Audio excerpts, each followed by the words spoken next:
Hello and welcome to today's coaching Q&A call. I'm Wendy Greer with Learning Strategies and MINDTRX. And today I'm going to pick up where I left off last time. I got a little overly ambitious, I think, on thinking that we could talk about self-acceptance and self-responsibility. They're such kindred spirits. They really belong together, and one leads to the other, and it's a reciprocal relationship. But I want to start by sharing, I love synchronicities, and I spoke about self-acceptance last Wednesday. Thursday morning, I go into my sunroom to have my morning cup of tea, and I have a book in there, a journal that I keep notes in. My current book I'm reading, any thoughts that I've found to be interesting or that are topics that I'm interested in or I think might help a customer I'm working with or whatever. And something fell out of the folder, and the words on that piece of paper were, "It's when we fully accept something that we increase our capacity to transform it." Talk about a confirmation about what we were talking about last week about self-acceptance. I just thought that was just so awesome. And that's something I'd like to mention. When you're using paraliminals, you need to pay attention to synchronicities because they will happen. I've had people have incredible experiences where, one person, it was actually, they went into a Barnes and Noble and they were looking for an answer to some technical question, and a book was sticking out of a shelf. They were in the appropriate area, but a book was sticking out a couple of inches, and as they walked toward it, the vibration on the floor made the book fall out, and it was exactly the book they needed. I've had people overhear parts of conversations that answered questions, run into somebody they haven't seen in a while that's having a similar conundrum that can help them. So pay attention to synchronicities when you're using paraliminals. They will happen, and the more you put yourself on that path, the more they will happen.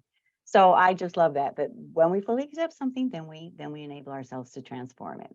So that said, self-acceptance generally, I would say probably almost always leads to the self-responsibility aspect, because when you are accepting what's happening, you're seeing what's happening, you become more and more aware of what you're initiating. You start to see the cause and effect. And so you really start to understand the link between what you're thinking, what you're feeling, what you're doing, and what you're experiencing in your world, because we're creating the world by what we're accepting and resisting. So it's sometimes challenging, particularly when you're resisting, to get that link between I did this and this was the result.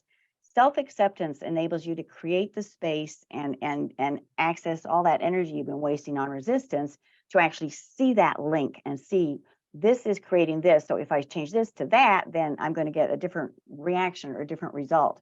So it's really enabling you to become free enough of preconceptions and resistance and resentments and judgments and whatever it is that's keeping you stuck.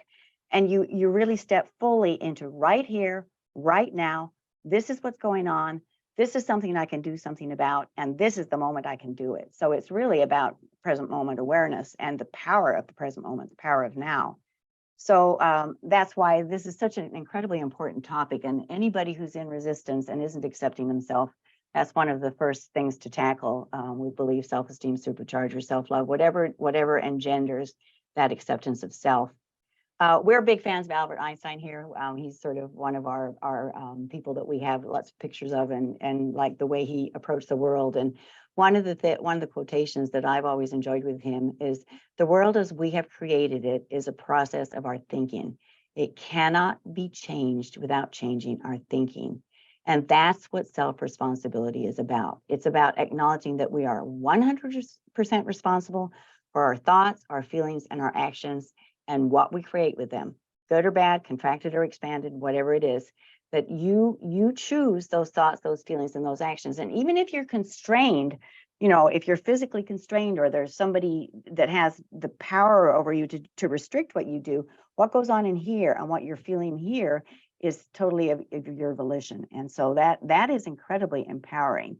And what it really does, it takes you out of victimhood. It takes you out of being a victim to being the victor, because you recognize your power and your capacity to do something about what's happening.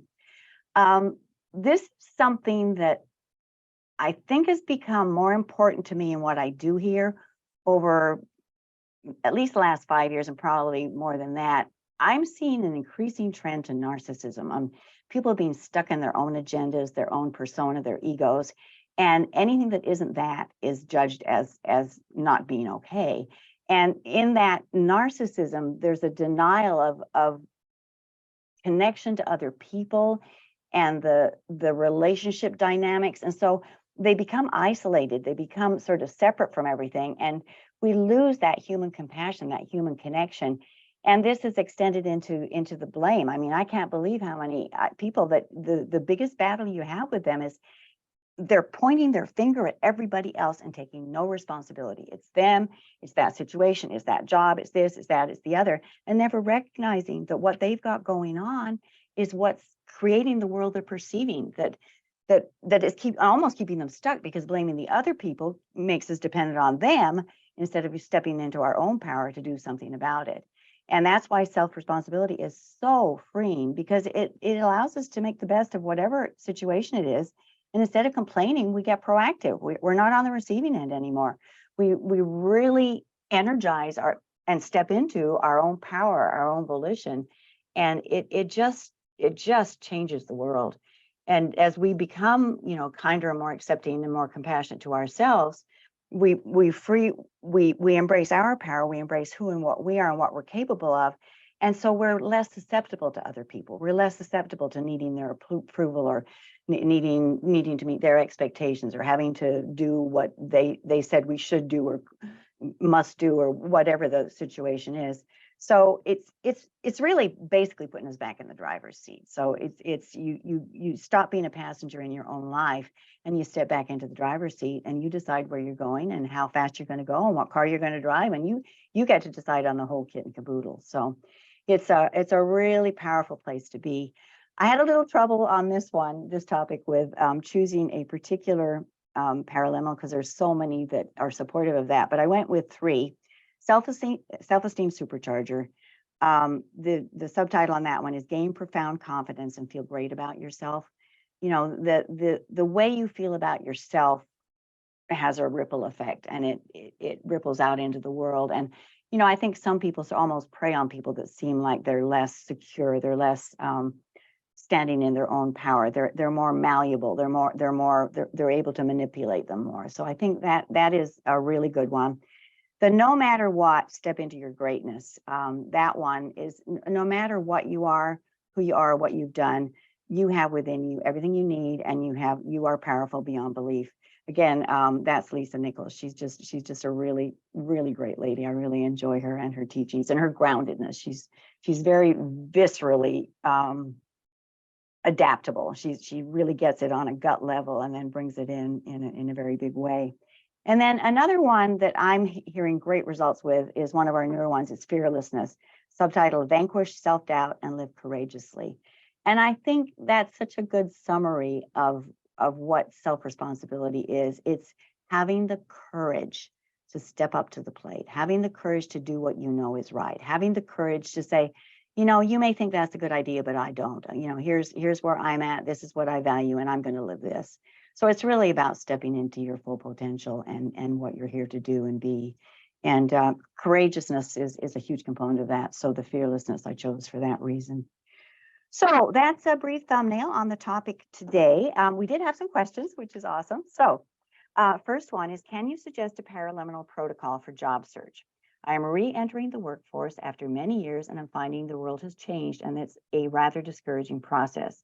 I'm wondering how many times I should listen to Self-Esteem Supercharger, Talking to Win, or any of them as I prepare to put myself out there for interviews, etc. Thank you so much. Loving the app. Great. Glad to hear that. The 2 you've chosen are great. Frequency is very personal. So what I generally suggest is,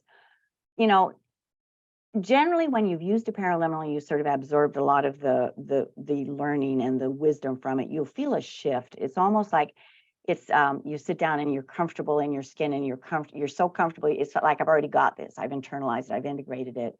So, but that being said, if the interview is an issue and you feel like you sort of get tongue twisted, then Talking to Win, you might do it the night before and the day of. And one of the things you can do is build into your intention for listening. I have an interview at 10 o'clock tomorrow, and I'm just going to speak like a winner. I'm going to be so fluent and fluid, and I'm going to come across as being confident without being arrogant. So you put it out there for when you're wanting to be in that space. So that's a great thought. Self-esteem supercharger, clearly, you know, is anytime you feel good about yourself, you're going to be more confident, more able to vocalize fluently and articulate well. There's a couple of others that I really like for situations where you're going to be on the spot. Instantaneous personal magnetism. Most people don't reach for that, but that is about being at your most charismatic. And there's something about that one that sort of puts you in the space where you have an incredible confidence and clear self-esteem, but there's no arrogance to it. It's a compassionate surety. It's a certainty of your being who and what you are, and that you are capable and competent. And it really puts you in a good space. So I would think that one would be really good. Peak performance, again, we did that with Tom McCarthy. That one is being in the zone you need to be in at a specific time and place. So that would also be another one. Now, with regard to the comment about the new world, I understand completely. The world has shifted a lot over the last few years. The generator paraliminals are really, really good for stuck states. The one that I would probably visit, that's new action, new behavior, new history, and new option. New option generator would probably be the one I would choose for what you're describing, because you want to look at this as, here's an opportunity to grow. It's a different way of approaching things, and I'm stepping into this. I'm willing to be flexible and malleable, and I'm taking it on. I'm there. So that's what I would suggest for that. That's a good question. I think a lot of people are in that same boat right now. So next one, I am dealing with a massive tooth infection and the dentist wants to extract a front tooth. Can any of the health-focused paraliminals help to reprogram my cells and immune system to fight infection? I'm doing all I can to self-treat, but I could use some help. Clearly, I can't make any medical claims.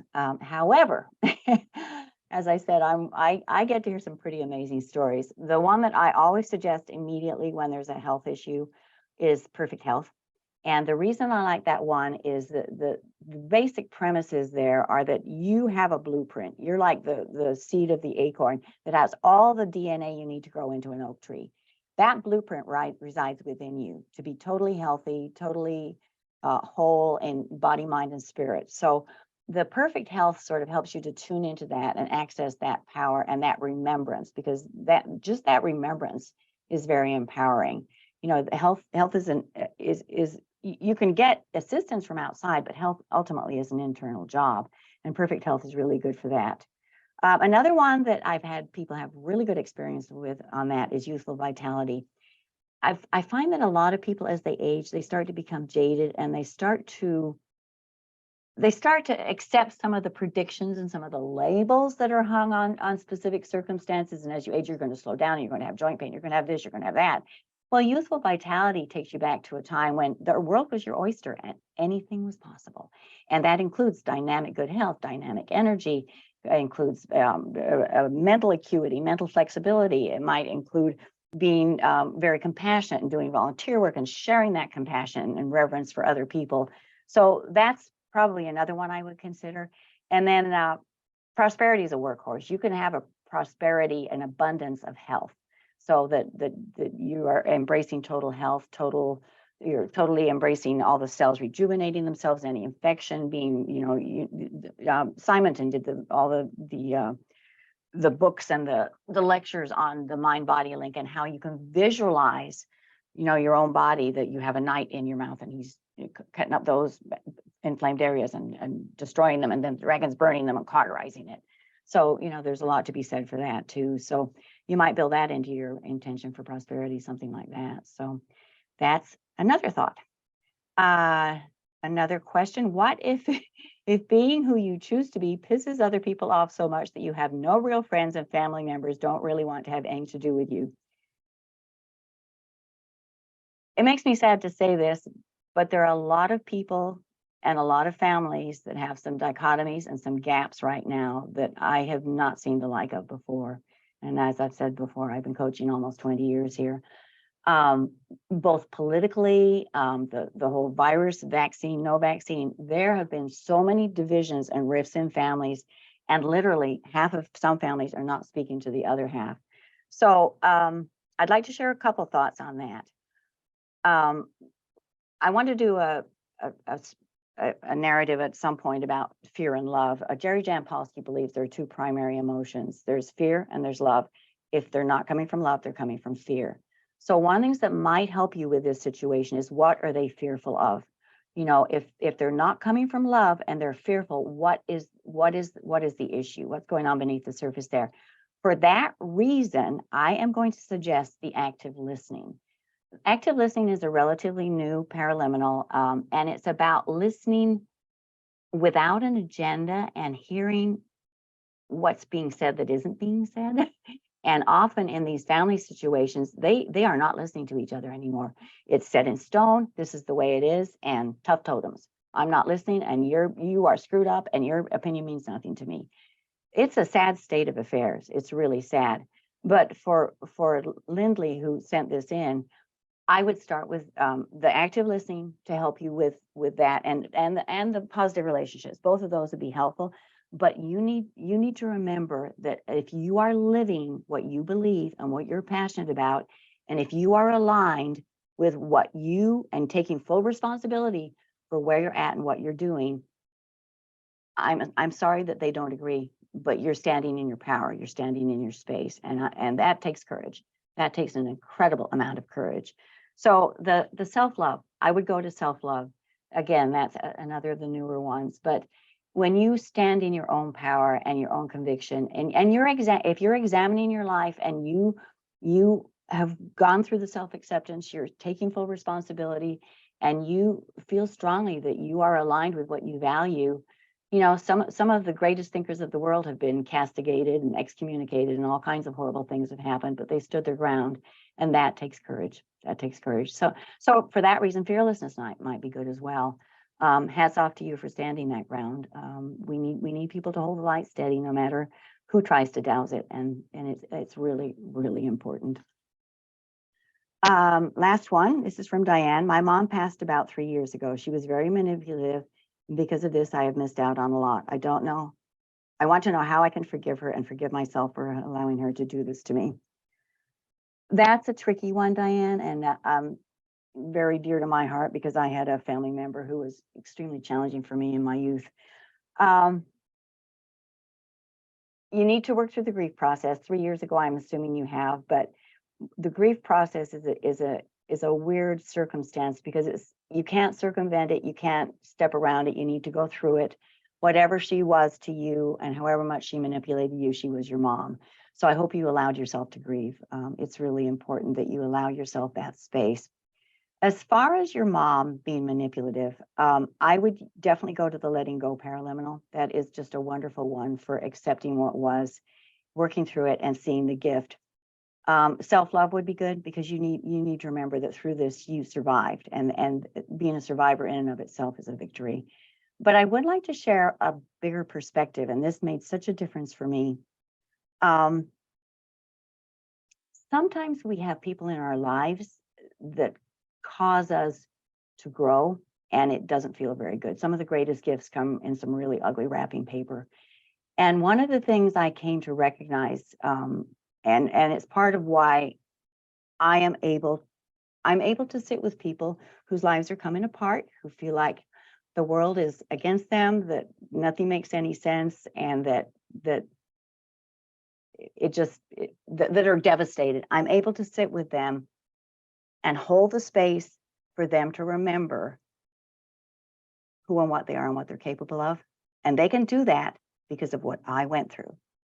I can do that for them, and I'm passing that on. Whatever your mom did, I wish kids came with manuals. I really do, because my two sons were so different. It's a guessing game. I'm sure it wasn't purposefully hurtful. I'm sure it wasn't maliciously done. However, that doesn't change the fact that you felt manipulated.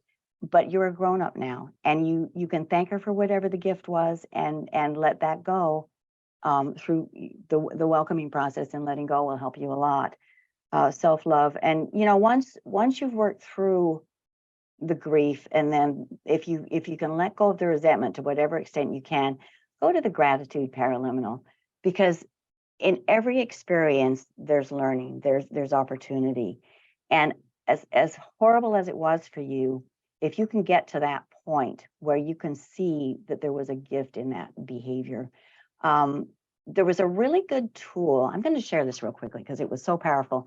When I did my coaches training, I was trained in NLP and hypnotherapy as well as several other life coaching modalities. One of the exercises we did was around parents. And all we did was keep repeating. If you can find somebody to do this with you, it would be really good. Ask yourself pick out something that your mom did that you felt was manipulative, and ask yourself, what was the highest positive intention? What was the highest positive intention? And when you get that, ask yourself again, what was the highest positive intention? And, in the class, we had 3 or 4 people that had incredibly dysfunctional childhood experiences.